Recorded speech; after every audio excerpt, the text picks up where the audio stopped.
And you're off and going. Mac's World Live. Mac's not in today. This is Tom Coates, and we're going to chat with Craig Robinson, the IowaRepublican.com. Let's get it started. Let's get it started in here. Let's get it started. Let's get it started in here. Let's get it started in here.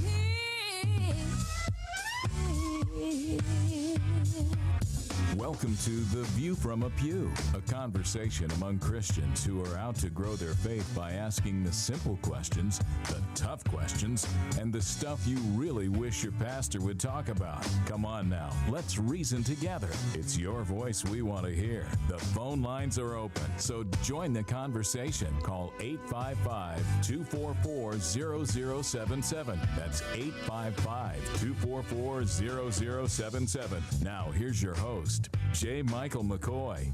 And as I said at the opening, J. Michael McCoy is not in the house today. This is Tom Coates, your substitute host, usually a kind of a co-host guest on Tuesday. This is Mac's World Live, and we'll do the best we can to limp along without Mac. I've done this a few times.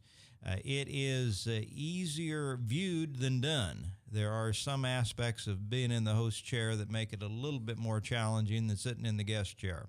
But I'll do the best I can. I've done it a few times, and we'll try it one more time. Anyway, today we've got our guest, our special guest, one of our favorite guests on, Craig Robinson, who hosts the IowaRepublican.com. It's been in existence for some years. I know a lot of people follow it very closely. Craig is closely attuned to much of the goings-on in the state, and there's a lot to talk about today.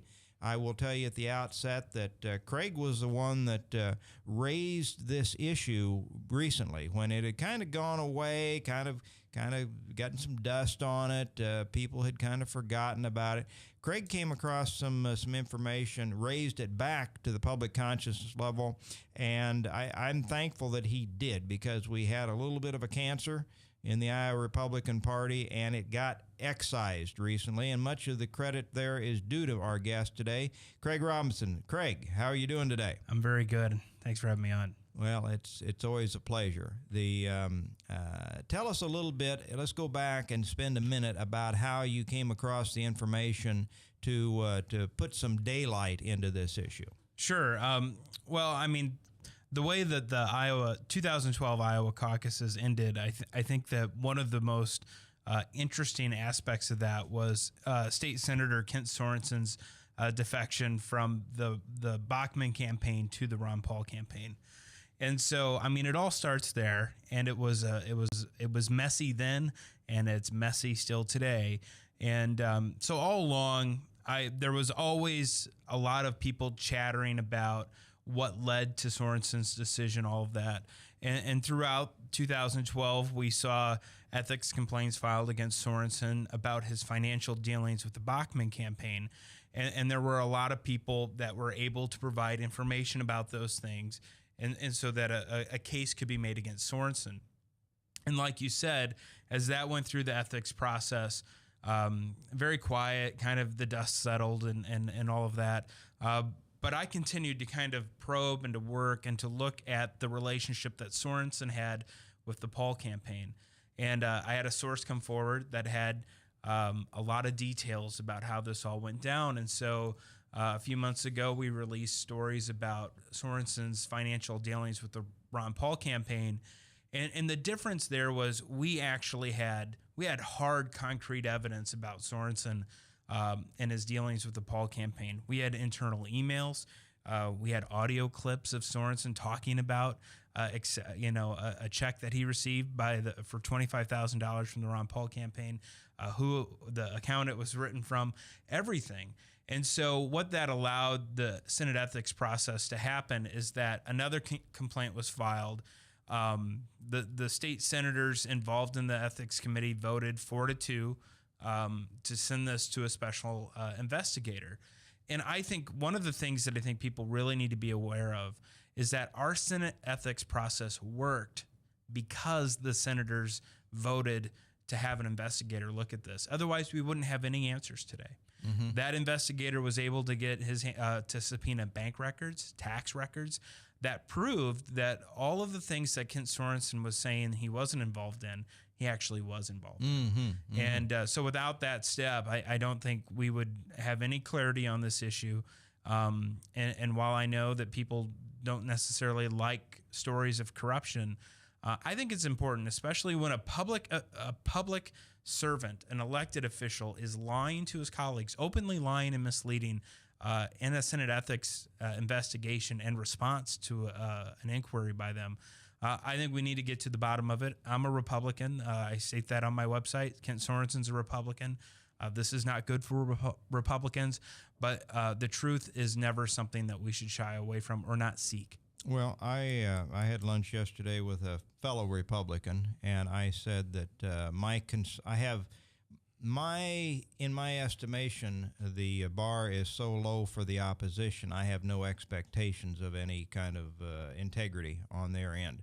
I want to try to hold our side, Republicans, a little bit more accountable. People have a great deal of skepticism, oftentimes very jaded view, oftentimes very justified. But let's try when we come across this level. I mean, this was high profile. There were two instances, Craig, that I thought tarred our caucus, at least in my judgment. There may have been smaller ones, but the two major ones, this was one of the two. And it got a high profile, got national exposure because of our high profile aspects of our caucus. And this was one, and we need to ferret this out. Yeah, look, people talk about this as an Iowa scandal. This is not an Iowa scandal.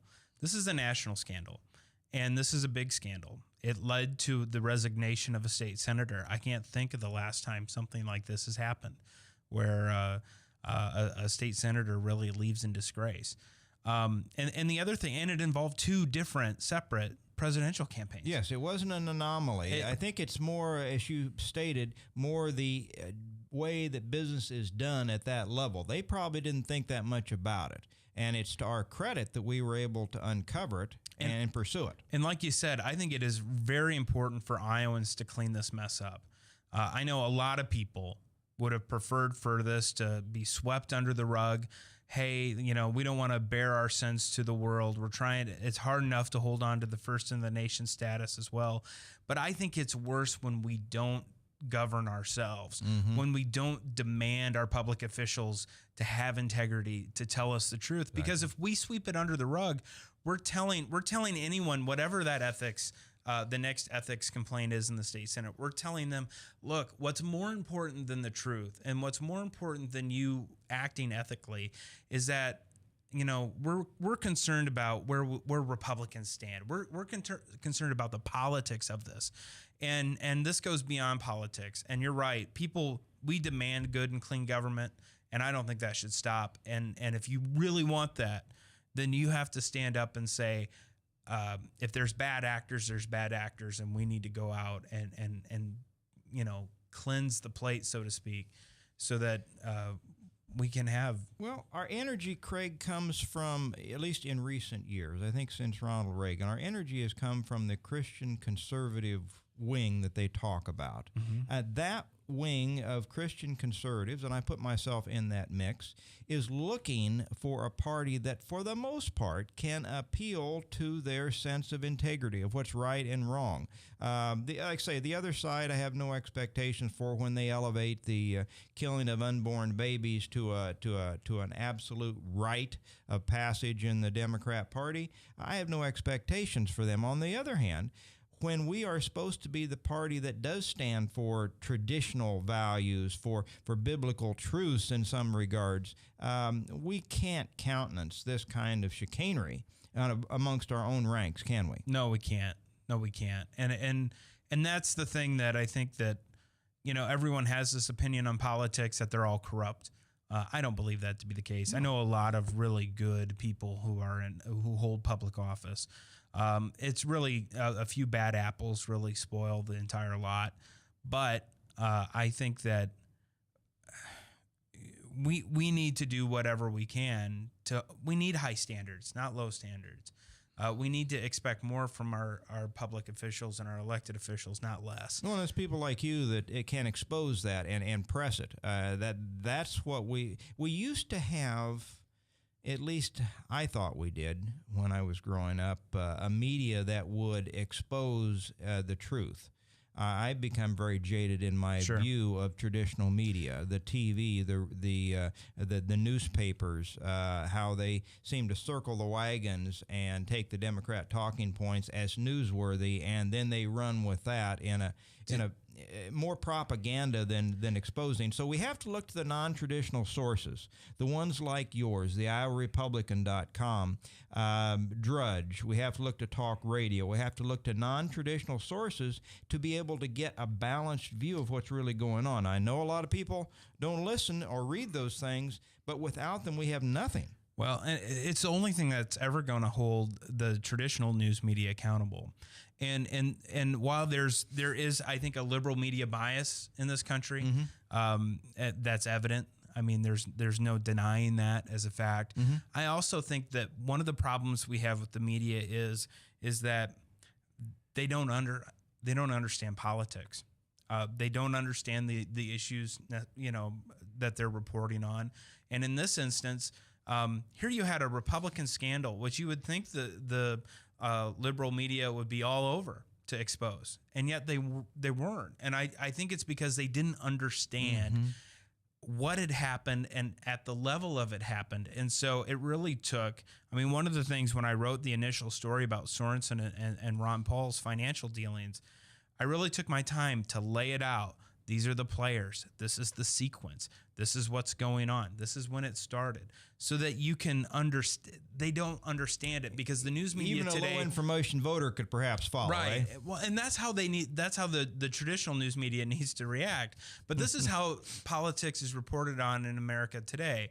I asked Tom, a Republican, his opinion on a piece of legislation or a scandal or whatever's going on. And then I turn around and ask Bill, who's a Democrat, what he is. And then I, as the journalist, decide kind of who's right. And then I write my story. I mean, that's really how it is. I mean, I remember reading the Des Moines Register after all this. I mean, we're talking audio where Sorensen is admitting to having a check. Reading the Des Moines Register article that followed that says, well, he says he didn't cash it, and so then he really didn't accept it. Well, I mean, talk about listening to one side of the story and not wanting to give it, an independent. You think sometimes it's laziness on their part? Well, I think there's two things. I think there's a laziness. I think they don't understand the severity of some of these things that go on until it's apparent.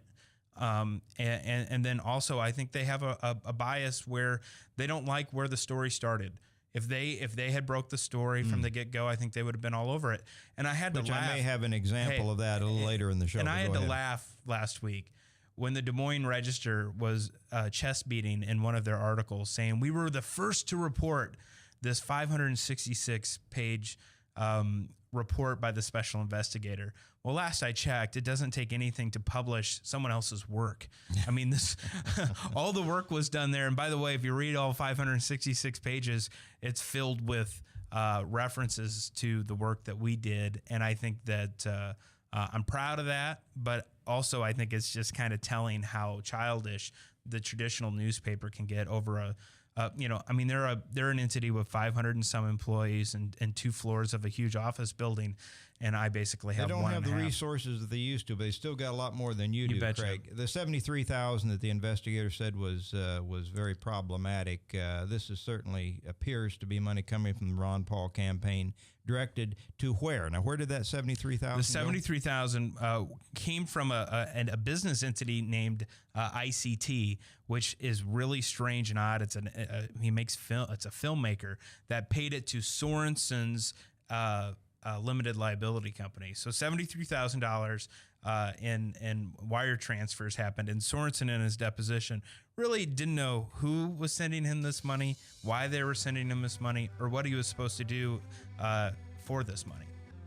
All right, we're going to take a little break now. We're going to come back and get more into this detail, and we've got some other things on the agenda. At least I do, and I think Craig does as well. So stay with us. We're going to be back to Mac's World Live in just a minute.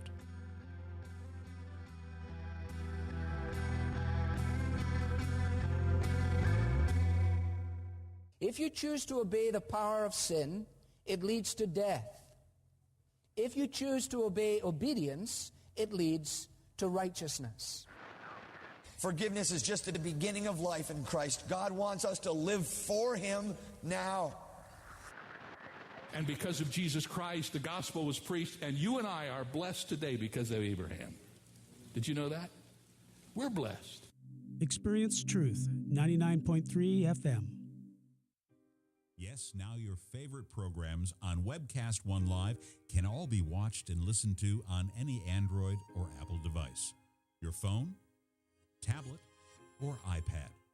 Yes, your favorite shows on Webcast One Live are available live or on podcast wherever you go.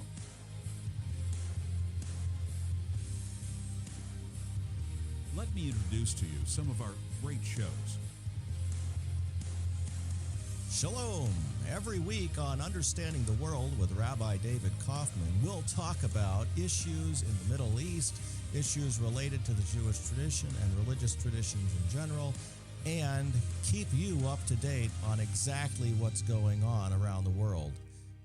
You may know some of the story, but you haven't heard all of the story until you've heard it on Understanding the World with Rabbi David Kaufman and our special guests we have on every week. Hi, I'm Doc. You listen to me every Tuesday from 6 to 7 p.m. on Doc and Lefty radio podcast program, where we discuss all the relevant topics of the day, including state, local, and national politics. My partner in crime, Lefty, often likes to have a little bit of conservative justice served upon him, so please turn in for the fireworks every week from 6 to 7 p.m. on Tuesdays at webcastonelive.com. Thank you. So when you want to watch your favorite Webcast One program, remember, there's an app for that.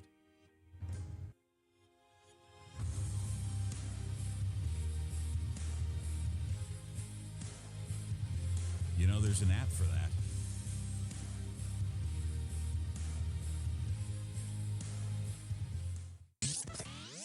From the RE/MAX Real Estate Concept Studios, this is Webcast One Live. Get away from us, you mean old credit card. We don't have any more money. We're in trouble now. Save us! Help! Somebody save us! Somebody help! Help! Save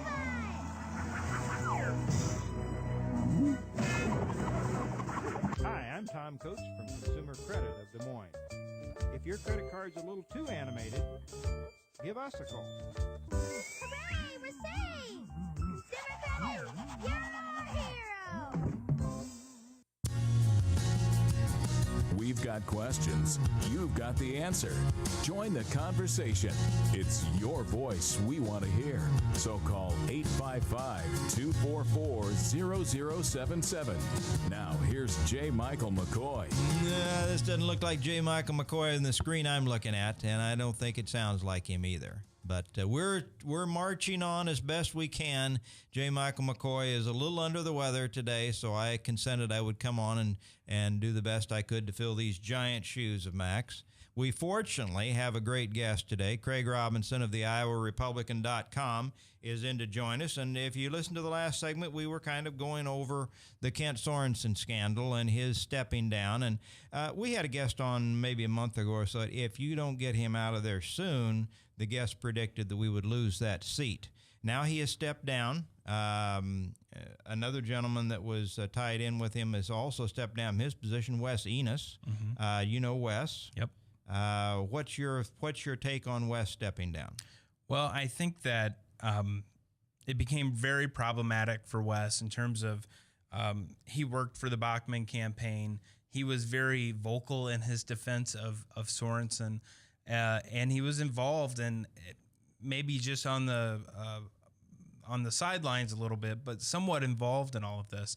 And I think it made it very problematic for him to keep his position with, I think he was the deputy chief of staff in the Iowa Senate.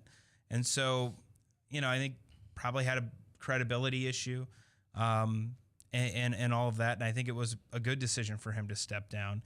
He also stepped down or resigned his position from the Iowa State Central Committee of the Republican Party. Mm-hmm. Again, I think it was going to be somewhat of a distraction.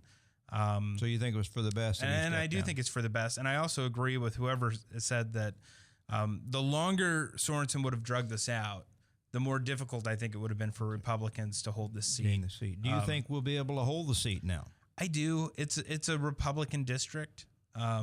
Modestly so. Yeah, I mean, we had Stacey Apple in there for you. I mean, it's my district, so I know a little bit about it. It's changed since Stacey Apple held it, and it's not necessarily Northwest Iowa, but it isn't downtown Des Moines either. So I think Republicans, if they field a good candidate, maybe a consensus candidate that can bring people together and move on past this, I think that would be good. All right. Have you seen the ones that were in the paper today? They mentioned Julian Garrett and Mark Davitt. Yeah. Do you know both of them? Yes. I know, obviously, the Republican Julian Garrett a little bit better than the Democrat. Look, I think Garrett is a stand-up guy.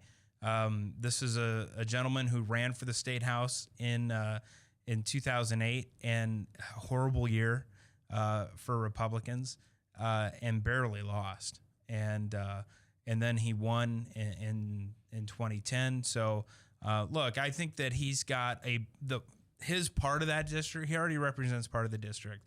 I think that part of the district he probably has pretty well nailed down.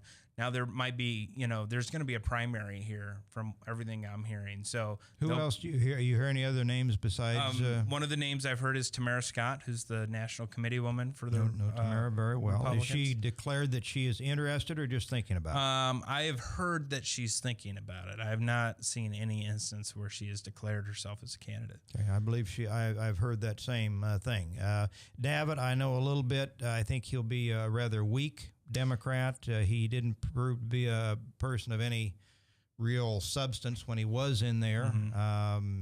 And again, you got to remember, this is a Senate seat, not a House seat. So I think kind of the bigger the territory, sometimes the easier it is, the more rural this seat is. So I think Republicans can do well in this seat. I'm not necessarily concerned about that. All right. Okay. When I was mentioning before, maybe I should close the loop. There was a second, I thought, scandal that put a taint on our caucus, and that was the one that exposed by the governor, Rick Perry. He said that Bob Vander Plaats wanted an endorsement to have a price tag of about $1 million. Now, I don't know if that's absolutely the case, but there was a lot of smoke there, and there must have been some fire. Even if it's not against the law, as Kent Sorensen's taking of the money was against the Senate ethics, it puts a bad flavor in the mouth of the consuming public when you have an endorsement that's being tallied around with a price tag on it. Craig, I want to get your impression of this. Yeah, I think that definitely is even the accusation of something like that happening is bad and looks bad. And again, it's everything that everyone hates about politics. And that's why I really think that this Sorensen ordeal, the way it ended, finally, I think is going to change the way some of these endorsements are handled. And I think Perry is incorrect when he says that Vander Plaats was paid for his endorsement. You have to remember the first person who actually suggested that was Kent Sorensen. And so there's a lot of emotions at the end of a campaign. Look, and I'm not saying that Bob didn't want the ability to make sure that, that whoever he endorses could, let the world know that he was endorsing them because, it's a big deal. I think that there's some of that going on there, but I don't necessarily think that there was an actual pay-to-play type scandal. Now, Santorum, who he ended up endorsing, didn't have that kind of money. No, it didn't have that kind of money at all. If he had it would have been maybe a different deal. Well, but also Bob's rationalization saying, he didn't deny that there was money being sought. Mm-hmm. He was saying that I wanted the money so I could trumpet it out in the media. Now, the problem with, it sounds plausible, but the problem with that was so limited time between the time that, because it came late, it didn't come early. Right. It came late, and I know as an advertiser, it was hard finding any ad times if you wanted to on TV or radio, and anything approaching that kind of figure would have gone on deaf ears. You couldn't have bought the airtime. Well, but you got to also remember that this whole Vander Plaats endorsement thing, He was going to endorse right after his Thanksgiving thing. And then it came where he was going to back Newt, and there was an uprising within his own board. Right. And there was a lot of dynamics going on there. So then when he finally, I think Newt had some money. I think the real story. Newt could have rung a bell from from the casino guy out there, and then pulled in $1 million. I think the real story about the Vanderplats endorsement is how Vanderplats's own organization kind of fought, I think, his natural instincts.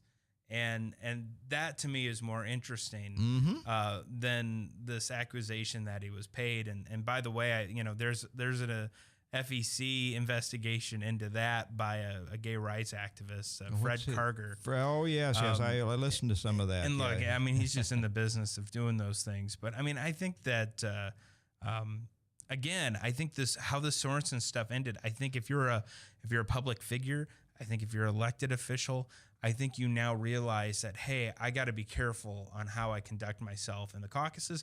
And frankly, I think that is a very good thing. Good point. It sets a tone so that others are going to be a little more cautious the next time, given the very adverse publicity that Kent Sorensen got on this.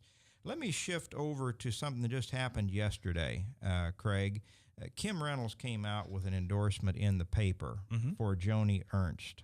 And then there was a further follow-up article in today's paper about that. Let me get your take on what's going on here. Well, this is for the vacated, soon-to-be vacated Tom Harkin U.S. Senate seat, for those of you listening that may not know what we're talking about. Look, first of all, I think the endorsement of Lieutenant Governor Kim Reynolds to Ernst is a big deal for Joni Ernst. Probably one of the largest endorsements that is going to be available for a primary candidate this fall and next spring. So in that sense, I think it's a big deal. It's a big deal for Joni Ernst. I don't know the type of impact it's going to have. Ernst is already the candidate who is kind of perceived as being Branstad's preferred choice. That's been out there. So this is kind of confirmation of all that. I don't think we're going to see the governor actually endorse. In fact, I thought it was interesting that in his own press conference, he kind of downplayed the impact of Ernst's own endorsement. He said, look, I don't think endorsements really mean all that much, which was kind of fascinating to me. And then, but what I try to look at, and this is from my perspective so you can understand a little bit more of me, I look at this not as oh, this is a big get for Joni. I look at it as, what are they trying to get out of it by announcing it now? And so, there's a fundraising report coming up. So I think there's two things going on here. A, they're trying to build momentum so that they can separate themselves from the other candidates. Or B, maybe those fundraising numbers aren't exactly what they wanted. And so they're trying to cover up for maybe some bad news that might be coming down the pike. I kind of think it's the first one where they're trying to separate from the rest of the field of candidates in this race. And frankly, I think the timing of that decision, if that is indeed what they're doing, is a little interesting because for as much as I'm interested in this race, I don't think many Iowans are interested right now. So that's why I don't know why I would drop a big endorsement like that on, October, 6th or 5th or whatever the date is. Is it proper for a lieutenant governor to make an endorsement in a primary race like this? Sure. I think that's common, probably in most things. The one thing that I have a concern with is that it's no secret that the Branstad campaign is turning people out to be delegates for the county, district, and state conventions in an effort to kind of cleanse the Republican Party from its current leadership. And it complicates it. And the reason that this is kind of an interesting thing for me to watch is because it complicates it if this race would happen to end up going to convention. And so is the Branstad campaign also motivating Ernst delegates to be part of that process too? Or is there any sort of favoritism where that's hurting other candidates in a convention scenario? Convention is called for if one candidate doesn't get 35%. 35%. Tell us why the Branstad administration would be leaning in favor of Joni Ernst. Because I went to a forum put on a few weeks ago by the Iowa Faith and Freedom group with Steve Scheffler. Joni was there. Shaban was there, who he's a throwaway. And Matt Whitaker. To me, Matt Whitaker stood head and shoulders physically and figuratively above the other two. The only one that I've seen that perhaps could hold a candle to him is a guy from Sioux City. And I've heard him enough, I think, intellectually he could stand up. Matt had the presence. He had the intellectual aspects. He had the depth of knowledge in a wide variety of areas. Joni didn't have that. And to me, when we want our best foot forward to try to beat a very liberal Bruce Braley out of a seat that once somebody gets in there, now Matt's made a 2-term pledge. He won't stay there more than 2 terms of 12 years. But you can bet Bruce Braley, if he gets that seat, he'll be there. He's going to live there. He'll live there. Look, so, I think the motivation there is, frankly, the governor has a tendency to want to promote women. Is that it? In spots? Well, I mean, I know he always going back to Joey Cornyn. Well, there's two things there. I think he has a tendency to want to put women forward. He's always ran with a woman on his ticket as lieutenant governor. I think personally he would like to kind of break the glass ceiling. We've never elected a woman to federal office in the state. But secondly, look, she's a state senator and she's probably helped Branstad push through his agenda a little bit when it's needed. So maybe I think that kind of explains it. Well, you could be right. I'm scratching my head a little bit over that because, again, I want the best person, whether you're man or woman, in there. Doesn't matter. And right now, given all the factors, I'm leaning very strongly towards Matt Whitaker. He's young enough. He's dynamic enough. He's got the athletic background. He's got the I think a lot of the aspects that could make it very interesting in a race. So, ladies and gentlemen, we'll be back in just a minute with Craig Robinson. This is Max World Live. Thank you very much for listening in. From the RE/MAX Real Estate Concept Studios, this is Webcast One Live. I'm Brian Leach, owner and general manager of Service Legends. I brought along a couple of the home comfort heroes. Hi, I'm Tammy Wells. I am Nick Wondershide. I am administrative manager. I am the senior technician from Service Legends. It seems like every good thing, when you feel it to the bone that it's good, there's a lot of hard work put behind it. I don't think that you can fake it and have it turn out good. You know, if we seemed like, okay, that's just weird, it's just a furnace, why would you believe so deeply in a furnace? It's not just that, you know, we want to show the world that you can have good service. Yeah, I mean, it's your home. You know, it's built into our daily trainings, it's built into our culture, that we're gonna do whatever it takes to have each client say they love us, period. That's why we spend all the hours in the training that we do. And if we guarantee it's gonna be a good experience for you, or else it's free, what type of work do you think we're gonna do? There is a guarantee. Temperature selection guarantee, fixed right or it's free guarantee, comfort guarantee, best value guarantee. All of these guarantees hold us accountable to ensuring that we exceed your expectations. And if for whatever reason we'd fail and we can't make it right, we guarantee all of those guarantees with a 100% money back guarantee. I mean, if you don't think that your technician can fix it right, are you gonna say that to a client? No. You don't have to worry about having a technician come to your house. We drug test, background check all of our team members. We put safe people in your home. Each and every one of our service techs, 400 hours a year in training. You tell it the minute they walk in the door. They know what they're doing, they've done their homework, and they actually truly care about what you want. Because at the end of the day, you're the person that makes sure I have a job. They're gonna be listening. They're gonna wanna know what your challenges are. Then they're gonna come and give you options, and you get to choose. If I'm there to help and I make it easy and painless, I did my job right that day. Well, when it comes to your comfort, safety, and your family, you know, you don't necessarily go buy the most expensive, but you get the most bang for your buck. Oh, it's worth it, because there's a lot of people that will find a way to get it to work right now and then leave and then come back, charge you again, and the cycle just repeats itself. So when I'm out there looking at the furnace, I want to find why it failed today. How can we change the part today with something that you're not going to have to worry about? Is it worth changing the part today? I mean, you can put a lot of money into a furnace. I can fix parts all day. There's good job security in that for me. But is it the right thing for you? I get a lot of the phone calls of after the technicians are there. They're just in awe. They're like, wow, you guys are great. I mean, I don't even know what to say. You guys are great. Everything you did was perfect. It was great. Keep going, though. I like this. Just give us a try. I'm going to take all the risk. I've got the time to make this right. I've got the support to make it right. Just check us out. And if you don't see the value in what we do, I mean, fixed right or it's free or 100% money back. enough said.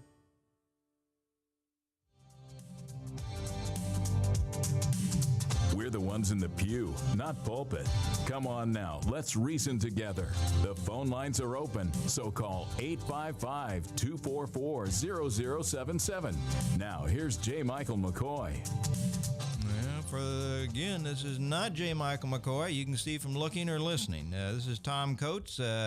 Mac is a little under the weather today, so I agreed to step in. I usually am kind of co-hosting or guesting on this show on Tuesdays, but I'm in the big guy's chair today. So our guest is Craig Robinson, the IowaRepublican.com. We've been talking about some of the Iowa political wrinkles. We were talking about the soon-to-be vacated U.S. Senate seat, which is a rarity in the state of Iowa, by Tom Harkin. Talking about the, I think, odd endorsement by Kim Reynolds. One of the things that I'm wondering, and we've talked about this, we've got the what's the date of the fundraising? What's the date that they have to report the fundraising? Well, the period ended October 1, and they're supposed to. We will know October 15th, so long as the federal government is functioning. All right, so it could be delayed. Sometime this month. One of the players potentially on this, we'll go back to a name we mentioned earlier, is Bob Vanderplaats. Mm-hmm. There is some indication that if nobody has asserted themselves with enough oomph and enough money, that he might well stick his toe into this water. I want to get your take on that. Yeah, look, it's one of those scenarios where I think Vanderplaats, throughout all of his campaigning across the state for the last decade or so, has sizable name ID across the state. It is an all positive name ID. You took the words out of my mouth there. But it's name ID. Mm-hmm. He's shown the ability, and campaign after campaign, to be able to marshal significant resources for a primary campaign. Not overwhelming resources, but enough. And probably more than the current field of candidates is bringing in. And so when you have an opening like this, someone like that is going to take a serious look at it. And you know, his ability to win a primary. Look, the one thing the field lacks really is a strong social conservative. Clovis is probably the closest. Sam Clovis, the radio talk show host from Sioux City. That's who I was talking to, intellectually matching up with Matt Whitaker. Is probably the closest to the social conservative candidate. Mm-hmm. But, you know, I think there's still room to the right because he does have quite a few kind of libertarian streaks in him.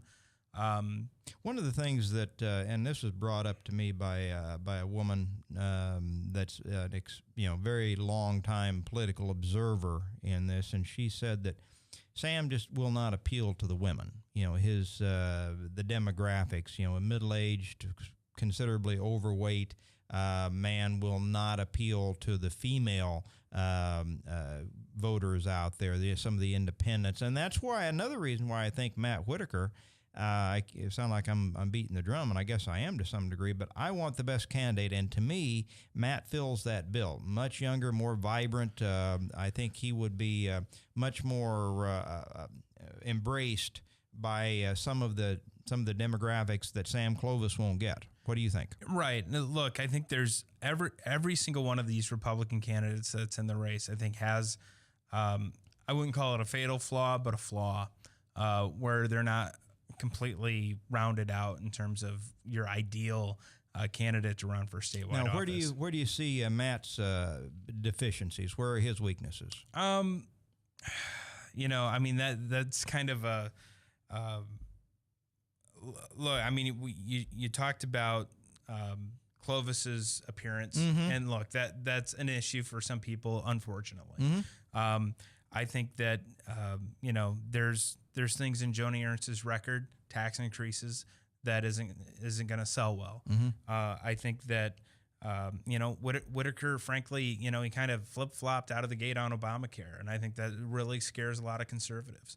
Where he did his initial interview with the Des Moines Register columnist Kathy Obradovich and said, look, this whole effort to defund Obamacare, to repeal it, that's just rhetoric.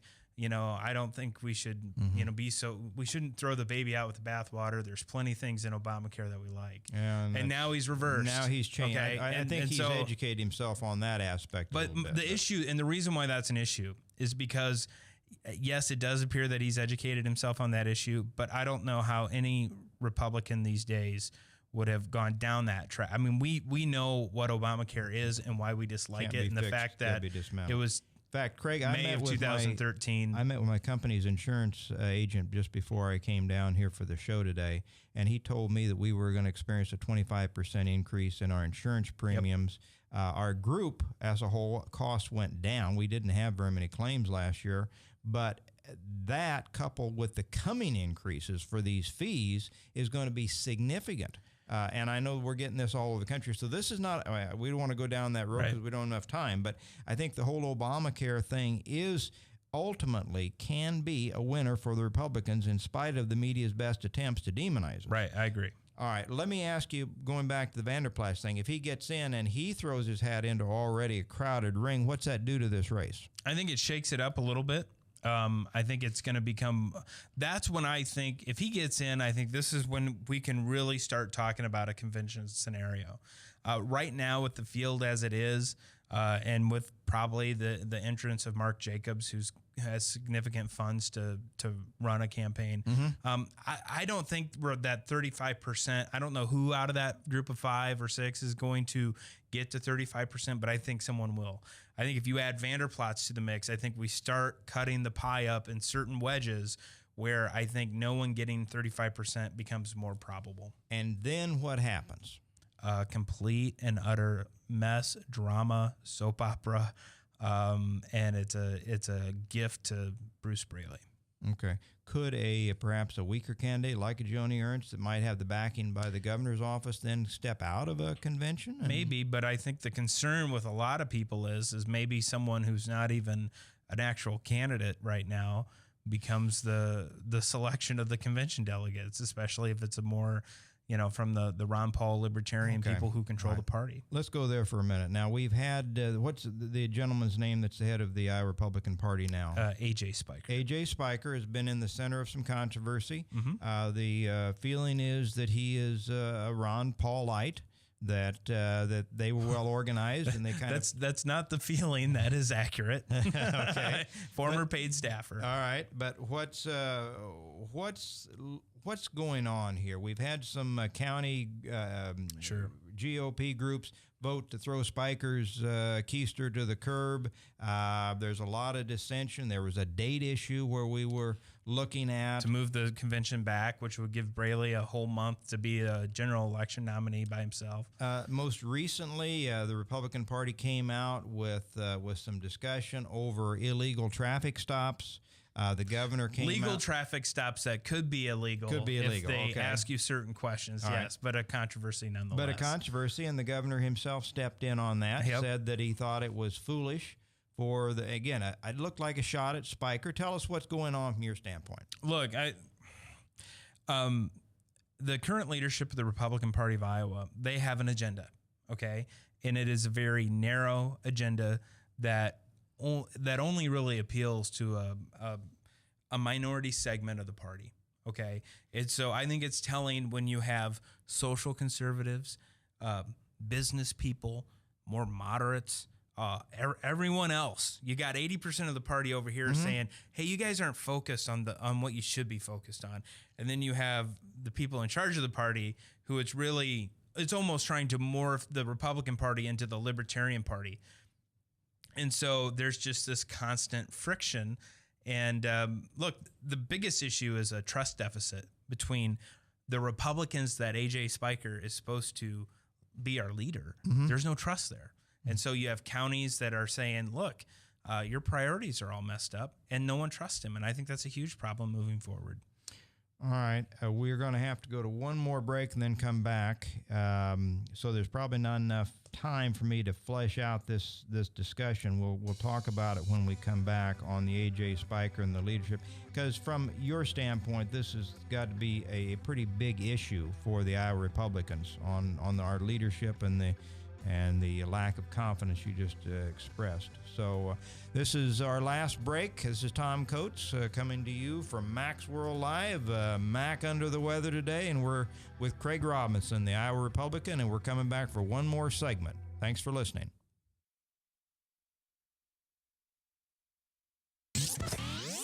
From the RE/MAX Real Estate Concept Studios, this is Webcast One Live.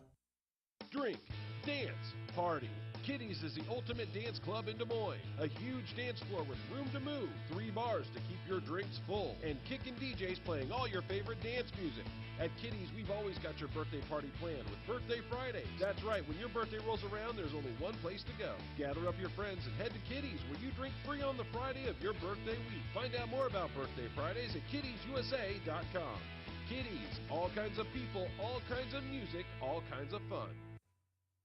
Drug and alcohol addiction slowly steals a person's identity, tearing away pieces of their life little by little until one day it seems like the hope of a happy future is gone and there's no chance of getting it back. Here at St. Gregory Retreat Centers, we can assure you that there is hope.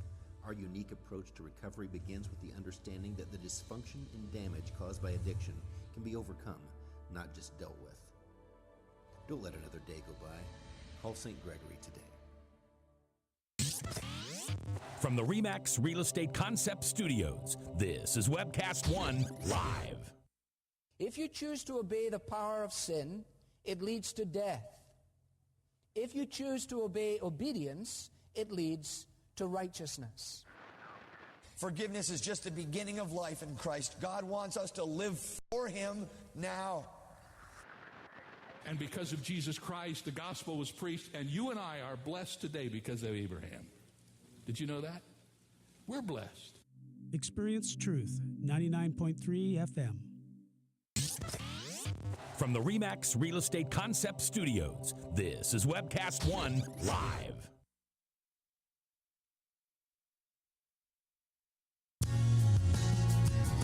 We've got questions. You've got the answer. Join the conversation.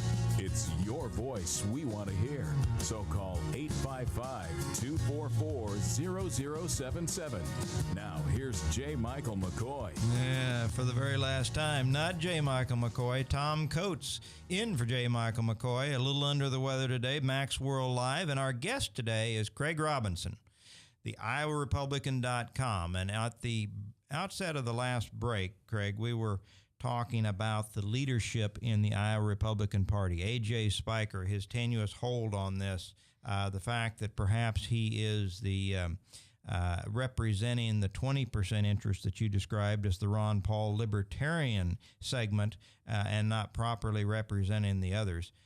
Is this the reason that we're seeing, like say, the governor step up, talk about the emphasis on the traffic stops yesterday? Twice in the last week or so, we've seen Doug Gross, close confidant, and just last week a guest on this show, but close confidant to Governor Branstad, probably as trusted an advisor as we've seen, step out twice, once on the TV show with the King controversy, and just to reignite that a little bit, he was saying that he did not feel that some of Steve King's comments represented the Iowa Republican Party.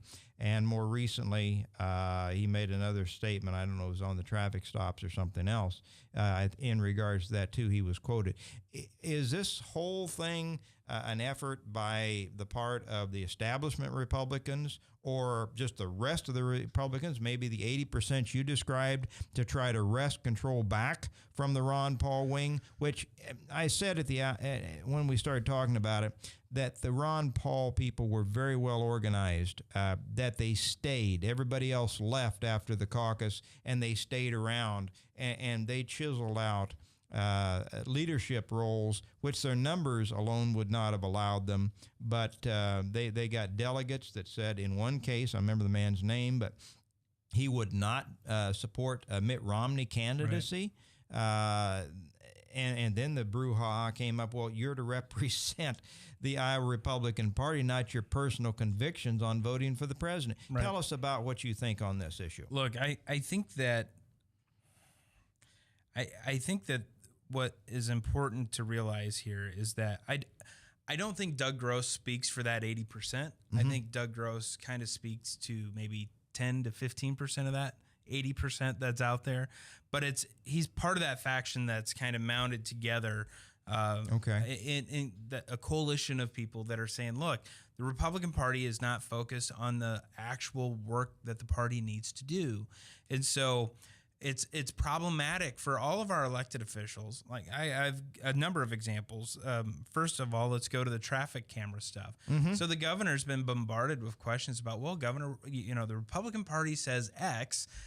What's your position? Right? So they're asking him about everything this party is doing.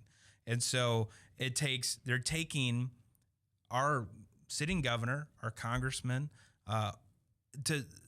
and the news media is using the party itself as a wedge between them and voters. So, I mean, the appearances, and I understand that, look, I'm not in favor of illegal searches. No one is. I'm also really not in favor of random traffic stops to make sure my blinkers work. I mean, if I don't use my blinker, you can pull me over and check that it's working. You don't want to hang around for an hour hassle to see if your blinker's working, right? But it is a distraction for the business of the Republican Party to create a storm of controversy over a traffic stop in West Des Moines. This is the Republican Party of Iowa, not the Republican Party of West Des Moines.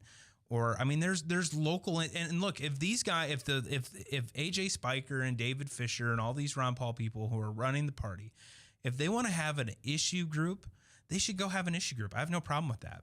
If you want to have a Republican libertarian think tank in Iowa that speaks out on everything that's going on in the state, have at it. That is not the Republican Party of Iowa.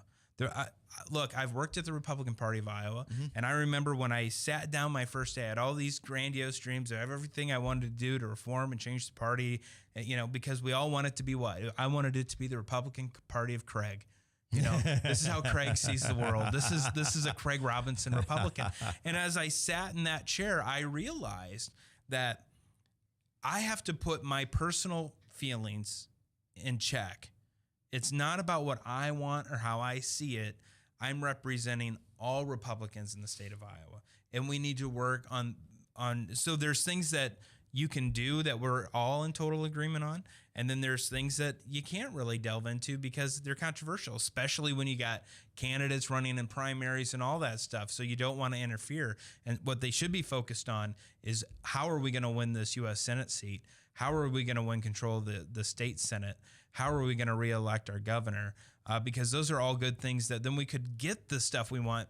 And on the other hand, they tend to busy themselves with creating controversy within the Republican Party.